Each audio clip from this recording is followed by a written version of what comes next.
akamwambia afuate mto hadi afike mjini. Licha ya kukata tamaa, alimwambia kijana wake ajifiche pembeni ya mti mkubwa. Alitumaini miujiza ingetokea.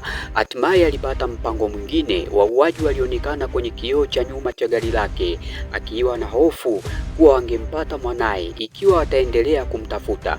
Baba huyo alikanyaga mafuta kwa nguvu ili kuwavuta wamfuate yeye.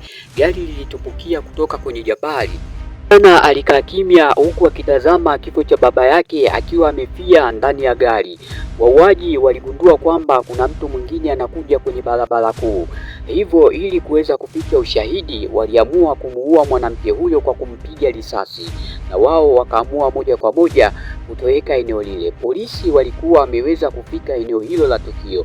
Wauaji wakiwa ndani ya gari wakikimbia, ghafla walisikia redio ikitangaza kwamba kuna vifo vya watu wawili vimeweza kukutwa mahala fulani ambapo jina alikuweza kutambulika, na hapo walipokea simu ambayo iliwapa taarifa kwamba mtoto bado anaishi. Upande wa mtoto aliendelea kukimbia huku na kule, ili mradi kuweza kutafuta msaada wa kuweza kufika mjini ili kulipa kisasi cha baba yake.